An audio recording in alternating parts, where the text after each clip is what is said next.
Ninda. Ya, Roh. Assalamualaikum warahmatullahi wabarakatuh, guys. Balik lagi sama kita. Iya. Iya, lagi minum es krim. Kita lagi nongkrong, guys. Kita nggak lagi di mobil. Sesekali lah ya. Iya, kita beda-beda background. Beda-beda vibe. Apa kabar, Roh? Baik, Bu. Gimana rasanya officially ya? Unofficially. Masih unofficially. Jadi Besok tanggal 2, ya. Gimana rasanya? Masya Allah, lega, Bu. Ya, perjuangan ya. Iya. 1,5 tahun ya? Iya, 1,5 tahun. 1,5 tahun, guys. Kita Roro nggak bisa kemana-mana, Zoom setiap malam, gitu ya. Iya. Jadi kalau di kampus kita itu, guys, kalau untuk S2-nya itu bisa pakai hybrid gitu ya, antara online dan offline. Tapi mostly karena memang yang kuliah itu adalah orang-orang sibuk ya. Jadi ya kebanyakan online. yang udah berprofesi, udah benar-benar udah settle. Betul. Ininya jadi mereka melanjutkan kuliah karena memang ada keperluan untuk Profesi baik secara keilmuan atau juga jabatan. Jabatannya gitu. benar sekali. Sehingga banyak online-nya ya, setiap malam. Ibu nggak mau tanya IPK saya, tak? Sudah dapat IPK. Oh, udah dapat ya di aplikasi ya? Iya, aplikasi Kan di itu Sunaro iya, web Sunaro. dulu. Iya. Oh ya, iya itu masuk aplikasi ya? Berapa? Bisikin atau sombong depan kamera atau sombong depan saya nih? Nggak usah. Nanti kalau udah Yudisium udah ini sekedar ini ya, sekedar apa ini? Spoiler. 3, berapa? Ya nggak sombong lah. Hampir 4 guys. Nggak sombong. 4 itu udah sempurna. Kesempurnaan hanya milik Allah. Iya. Di bawah dikit tapi dia. Alhamdulillah lah. Berkat Oh, Masya Allah. pembimbing saya, guys. Pas dulu dong. Keren. Nanti kalau kalian di Narotama pasti jangan pilih siapa sih. Kok gitu? Udah kayak kampanye ada. Nggak, maksudnya dosen favorit yang sehumble itu. Aduh, amin. Bu Ninda, ya guys. Allah, Jadi amin. kalau kalian di Narotama pasti ketemu Bu Ninda. Muka-muka Bu Ninda tuh udah terpajang di mana-mana. Gapura. Enggak dong. Udah menjadi dosen favorit semua mahasiswa. Amin ya Allah, amin. Oke, Bu, jadi kita lanjutkan. Kali ini kita bahas ini aja, Bu. Karena kan Indonesia lagi ya lumayan lah ya. Banyak berita-berita ya. Enggak, lumayan lebih better. Oh iya bener-bener. Iya, daripada kemarin-kemarin kita Saya udah tuh- dibuat meledak. Saya udah ngomong belum ya di ini? Apa? Saya tuh ngefans sama Pak Menteri yang baru loh. Oh, yang Menku. Iya, Pak Iya, si Purbayan. cowboy. Iya, saya Ih, suka keren sih banget. aku Saya banget. suka sisi kepercayaan dirinya dia. Ya, Tapi harusnya beneran, Indonesia Bu. tuh begitu. Harusnya Iya, tapi SDM kita begitu ya. Apa? Ya, harusnya kita naik ke 8.000 sekarang. Oh iya, indeks harga saham gabungan IHSG. Saya kurang G-nya. Dan yang saya suka dari Pak Purbaya itu bahwa ternyata dia punya kesamaan sama kakak saya. Suka drama Cina. Tapi lucu loh, Bu. Kakak saya tuh setiap kakak saya tuh setiap dia nonton drama Cina, saya mesti apaan sih? Padahal drama Cina ya kayak gitu-gitu aja. Iya, tapi ternyata Pak Purbaya suka. Jadi kakak saya makin tuh kan, kamu doang yang nggak suka drama Cina. Oh, jadi olok-olokan nih. Iya, Jadi kamu bully-bullyan. doang yang nggak suka drama Cina, jangan nyalain dong. Pak Menteri aja nonton ya. Jadi bentengan dia ya, semakin bener. tinggi. Pak Menteri itu TOP ya. Pak, semoga video ini nyampe ya, saya ngefans sama Bapak. Masya Allah, keren. Terus juga ada Pak Erick Thohir ya. Iya, jadi Menpora sekarang. Menurut saya nggak tahu dunia perolahragaan ya. Tapi menurut Ibu gimana? Layak ya? Karena sejauh ini semenjak sama ya kita nggak tahu ya. Tapi yang kita alami sebagai warga negara semenjak ada Pak Erick memang sisi sepak bola kita sangat jadi bagus ya. Naik kelas. bukan lebih bagus, Bu, sudah sangat bagus. Iya, benar. Sampai Naik kelas, masuk masuk lini Piala Dunia ya. Nah itu apa ini? Itu keunggulan Pak Erick. Pak Erick Thohir itu dia bisa membuat value sepak bola. Tapi kenapa BUMN enggak ya?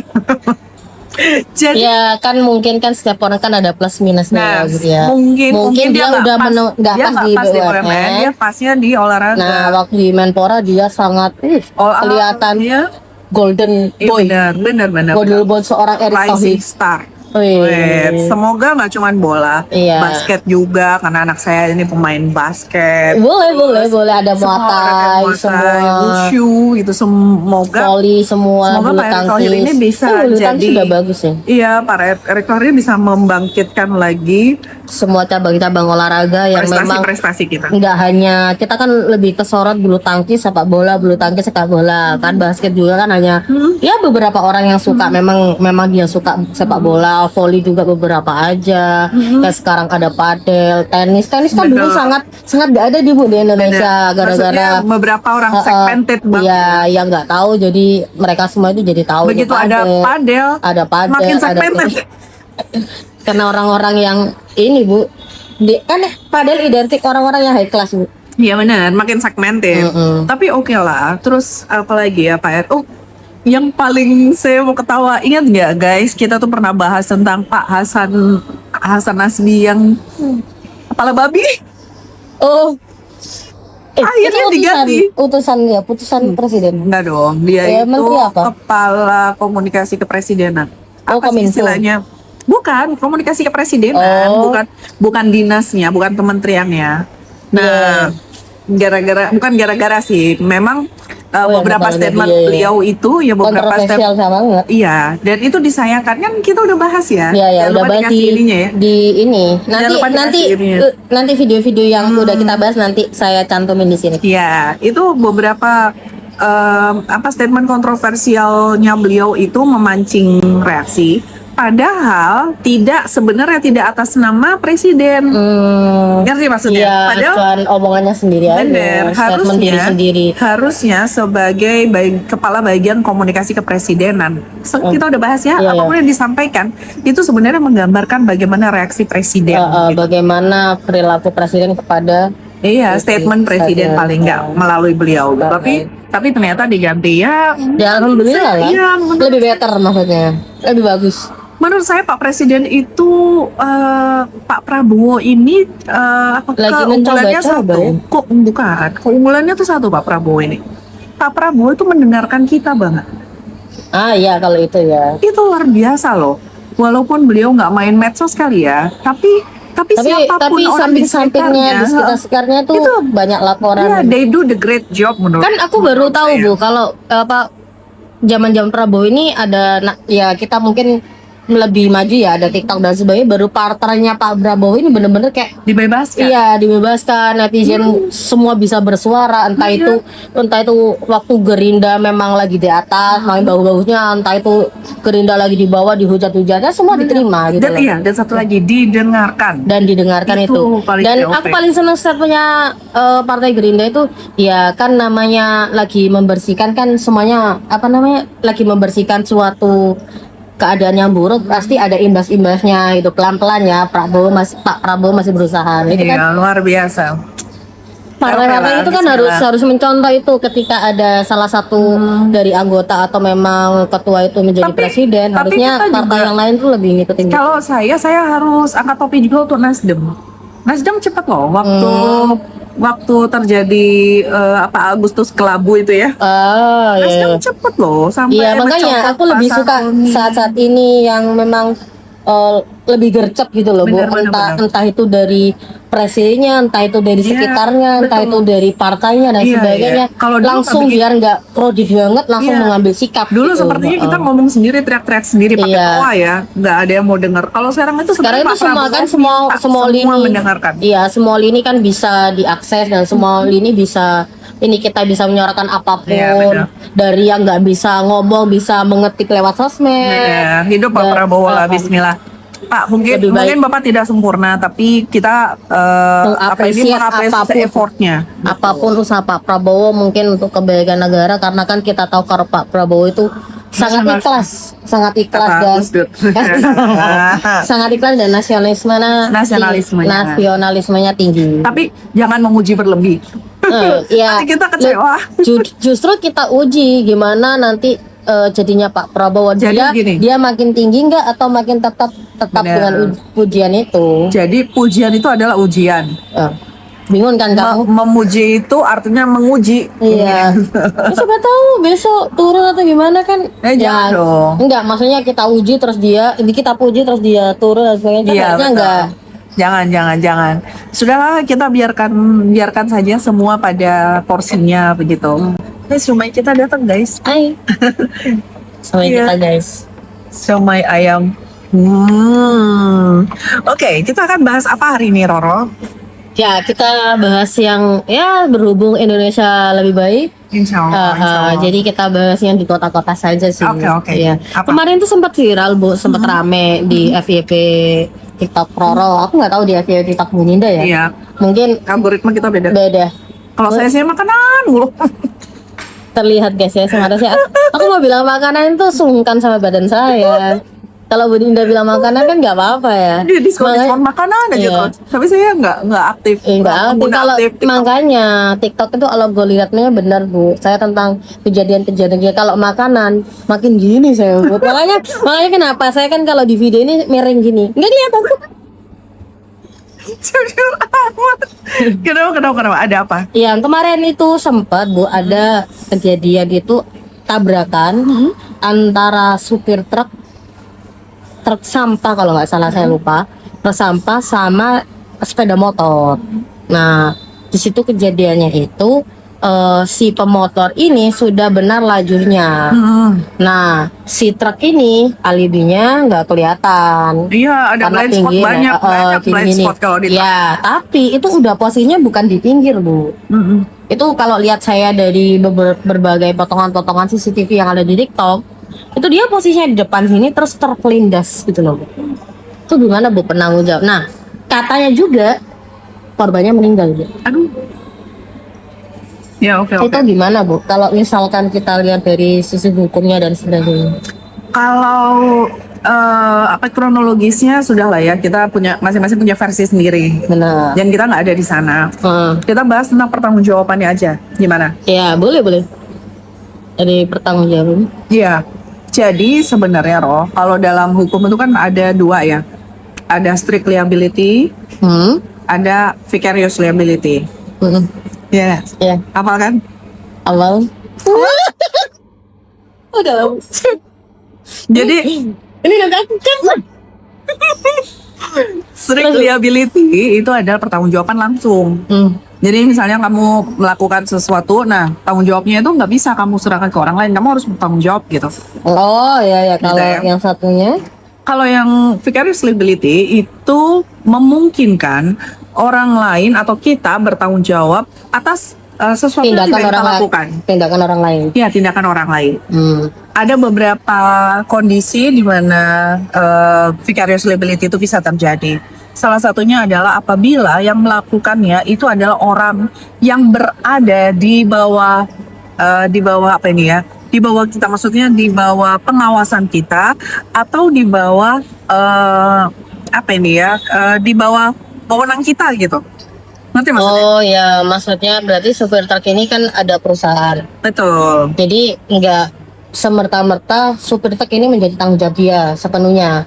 Terus ada tanggung jawab dari perusahaan Betul. kepada korban. Kalau kita lihat seorang supir truk dia pasti punya majikan, Benar. gitu ya. Jadi majikan ini atau pemilik perusahaan ini dia butuh supir truk ini atau memberikan kewenangan kepada supir truk ini untuk melakukan satu hal demi dia, yaitu mengantar. Oke. Ketika supir truk ini menabrak, terus korbannya meninggal, apakah dia bisa dihukum? Bisa, pidana. Bisa, dan saya lihat di berita Bun itu hukumannya dia itu 4 tahun 6 bulan Yes. dengan Pasti bisa. denda 6 juta. Yes, pasti bisa. Ya. Dendanya subsidiar kan? Ya, disubsidiar kalau misalkan nggak nggak dibayar, bisa bayar maka, kan tambah 13. Yes. 4,9. itu pidana. Ya. Tapi kalau perdata, pertanyaannya kan gini, apakah kemudian pemilik truknya itu, truk ya, Ya, pemilik truk sampahnya. truk sampahnya itu bisa digugat, gitu kan pertanyaannya? Seharusnya bisa. Harusnya bisa. Kenapa? Karena ada Karena vicarious liability tadi. Majikan itu harus turut bertanggung jawab kepada karyawan. Bukan harus, bisa dimintain pertanggungjawaban, Turut. pertanggung gugat. Jadi majikan ini bisa digugat atas nama supir truknya. Kenapa? Karena supir truk ini sedang melaksanakan Menjalankan tugasnya. tugas. Oh iya. Betul. Iya. Tapi ada beberapa syarat juga, Roh. Ketika supir truk ini clear ya, dia benar-benar sedang menjalankan tugas, maka disitulah majikan ini atau perusahaan ini bisa mintain tanggung gugat gitu ya. Apa sih tanggung gugat tuh bisa digugat gitu, minta ganti kerugian. Yang kedua, selama dia bisa buktikan bahwa dia apa yang dilakukan supir truk ini itu adalah sesuatu yang di bawah kendali dia. Kalau seandainya dia justru bisa buktikan bahwa yang dilakukan supir truk ini adalah di luar dari seharusnya, Oh, ada kelalaian yang terjadi. ya kelalaian atau kesalahan gitu ya, Kesalahan. maka dia bisa berlepas tanggung jawab. Jadi misalnya, Oh, gitu bisa. bisa. Jadi misalnya dia lagi jalan, supir truknya lagi jalan. Seperti saya pernah mengalami kejadian. Saya lagi dari Batu mau turun, ada supir ekspedisi, dia naik. Tiba-tiba pintu belakangnya nih kebuka. Itu karena jalanan sempit ya. Jadi otomatis begitu saya turun, kan dia naik ya. Otomatis pintunya kan pasti ke kiri. Ngerti kan? Oh ya. Kebuka pasti ke kiri. Nah, kena mobil saya. Oh ya? Wah, tegang banget waktu itu. Ibu sama siapa? Sendirian? Iya, ada anak-anak. Oh, ada kan. Terus kemudian pas mobil kami kena, pertanyaannya adalah, iya, saya tanya ke supir truknya, kamu memang dari mana? Dia udah minta maaf, tolong jangan diteruskan gitu. Terus begitu saya tanya kenapa, ternyata itu bukan rute dia, itu adalah rute dia mau ke kos-kosannya adiknya. Jadi di luar tanggung jawab tugasnya dia. Saya itu udah selesai tugasnya cepat, Bu. Dan saya mau ke kos-kosan adik saya. Sudah Ngapain bawa truk? Karena dia nggak sekalian gitu, ngerti ya maksudnya? Kalau nggak gitu saya nggak sempat. Gitu. Kos-kosan adik saya tuh di atas ini, kan di Batu ya, di atas ini gitu. Nggak tahu kuliah di mana. Mungkin yang di Batu kan banyak. Di Malang tuh kan banyak ini gitu. Terus dalam posisi begitu, apakah saya kemudian bisa minta pertanggungjawaban atau tanggugat atau bisa menggugat perusahaannya? Nggak bisa karena kelalaian. Karena di luar dari tugas perusahaan. Kalau selama masih menjalankan tugas perusahaan, pekerjaan, ya kita bisa gugat pihak perusahaan. Itu kata kuncinya. Selama pemilik perusahaan atau masih pemilik dalam jangka kendaraan waktu itu bisa membuktikan bahwa yang dilakukan supir ini di luar dari pekerjaan atau waktu pekerjaan, betul, atau dia tidak bisa mencegahnya supir melakukan demikian, maka dia tidak bisa dimintai pertanggungjawaban. Kuncinya di situ. Gitu, paham Tapi ya? Tapi yang truk ini, truk sampah ini sudah selesai mengangkut sampah di Gizir arah balik. Jadi masih di dalam ini. Harusnya kita bisa gugat kan? Tapi antara dua, kalau kalau kita bicara tentang truk itu memang agak ngeri karena mereka tuh punya blind spot banyak banget. Ya kan, banyak sekali. Makanya ada beberapa supir truk yang dia itu melakukan, maksudnya dia melindas orang dan dia kata orang kabur, tapi dia nggak kerasa kalau dia melindas. Apalagi truk-truk yang besar. Kenapa? Karena blind spotnya banyak dan biasanya orang naik motor. Benar, Bu. Tapi dalam berita dan sebagainya udah benar, truknya itu udah benar, laju motornya udah di depan, harusnya terlihat, Bu. Jarak antara berhenti dengan truk ngerem masuk nggak? Itu pertanyaannya. Kan truk kan beda sama mobil yang bisa langsung gitu. Mereka kan pakai pompa ngeremnya, Nah, itu juga aspek itu juga harus dipikirkan. Gitu. Itu mungkin remnya blong atau ya apa ya? Mungkin bukan rem blong. Enggak, maksudnya yang di truk sampah itu keadaan truknya itu memang nggak layak pakai, Bu. Itu misalnya remnya blong. Siapa yang tanggung jawab? Bisa nggak dimintain pertanggungjawaban pemiliknya, coba? Bisa dong, kan pelayan dalam perawatan. That's it. Itu kata kuncinya.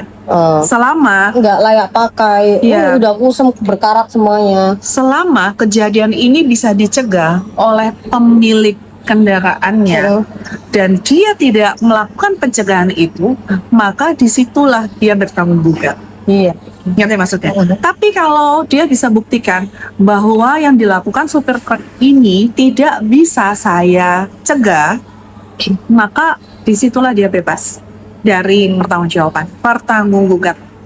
Gitu. Oke. Masuk Paham ya? rata. Ini sama seperti orang tua atau wali yang anaknya melakukan perbuatan yang membawa kerugian. Contohnya seperti anak itu nyetir. Anak di bawah umur belum Iya. ada SIM, dia udah dikasih motor sama orang tuanya. Terus tiba-tiba nyetir Tiba-tiba nabrak apa gitu. Ya udah pasti tanggung jawab orang tua karena Betul. masih di bawah asuhan orang tua. Bukan itunya juga.